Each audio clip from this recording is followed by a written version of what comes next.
മരിച്ചെന്നറിഞ്ഞിട്ടും theatre വിട്ടുപോയില്ല. Pushpa ഹിറ്റടിക്കുമെന്ന് പ്രതികരിച്ചു. അല്ലു അർജുനെതിരെ രേവന്ത് റെഡ്ഡി.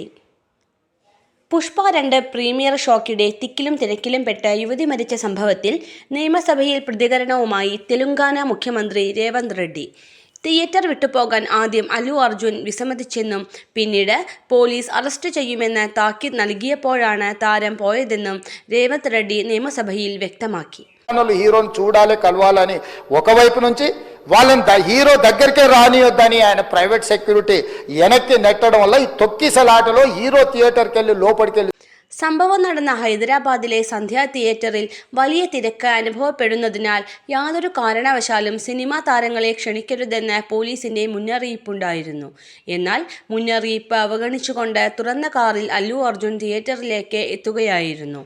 തുടർന്നുണ്ടായ തിക്കിലും തിരക്കിലും പെട്ട യുവതി മരിക്കുകയും അവരുടെ മകന് ഗുരുതരമായി പരിക്കേൽക്കുകയും ചെയ്തു. എന്നാൽ കുടുംബത്തെ സന്ദർശിക്കാനോ ആശ്വസിപ്പിക്കാനോ താരം തയ്യാറായില്ലെന്നും രേവന്ത് റെഡ്ഡി കുറ്റപ്പെടുത്തി. തെലുങ്കാന സർക്കാർ സ്പെഷ്യൽ ഷോ സംഘടിപ്പിക്കുന്നതിന് എതിരല്ല.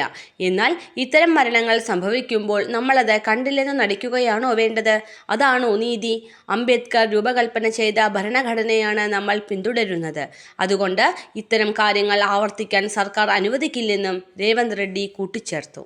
അല്ലു അർജുനെതിരെ AIMIM പാർട്ടി നേതാവ് അക്ബറുദ്ദീൻ ഉവൈസിയും രംഗത്തു വന്നു. യുവതിയുടെ മരണത്തെക്കുറിച്ച് അറിയിച്ചപ്പോൾ സിനിമ ഹിറ്റടിക്കുമെന്നാണ് താരം പറഞ്ഞത്. ഒരാൾക്ക് എങ്ങനെയാണ് ഇങ്ങനെ മനുഷ്യത്വരഹിതമായി സംസാരിക്കാൻ കഴിയുക? ഉവൈസി ആഞ്ഞടിച്ചു. സംഭവത്തിൽ എന്തു നടപടി സ്വീകരിച്ചാലും പാർട്ടി സർക്കാരിന് പൂർണ്ണ പിന്തുണ നൽകുമെന്നും അദ്ദേഹം പറഞ്ഞു. നിയമസഭയിലെ വിമർശനങ്ങൾക്ക് പിന്നാലെ പ്രതികരണവുമായി അല്ലു അർജുനും രംഗത്തെത്തി. പോലീസ് അനുമതിയോടെയാണ് സന്ധ്യ തിയേറ്ററിൽ എത്തിയത്. പ്രകടനമോ ജാഥയോ നടത്തിയിട്ടില്ലെന്നും തന്നെ സ്വഭാവഹത്യ ചെയ്യാനാണ് ശ്രമമെന്നും അല്ലു അർജുൻ പറഞ്ഞു. തിയേറ്ററിലേക്ക് എത്തരുതെന്ന് പോലീസ് അല്ലുവിനോട് നിർദ്ദേശം നൽകിയെന്ന മുഖ്യമന്ത്രി രേവന്ത് റെഡ്ഡിയുടെ പ്രസ്താവനയ്ക്ക് പിന്നാലെയായിരുന്നു താരത്തിന്റെ മറുപടി. ഡിസംബർ 4-നാണ് പുഷ്പ 2 പ്രീമിയർ ഷോയ്ക്കിടെ തിക്കിലും തിരക്കിലും പെട്ട് 35-കാരിയായ രേവതി മരണപ്പെടുകയും 9 വയസ്സുകാരനായ മകൻ ശ്രീതേജിന് ഗുരുതരമായി പരിക്കേൽക്കുകയും ചെയ്തത്. കുട്ടിയുടെ മസ്തിഷ്ക മരണം സ്ഥിരീകരിച്ചിട്ടുണ്ട്. സംഭവത്തിൽ പോലീസ് അല്ലു അർജുനെ അറസ്റ്റ് ചെയ്ത് വിട്ടയക്കുകയായിരുന്നു.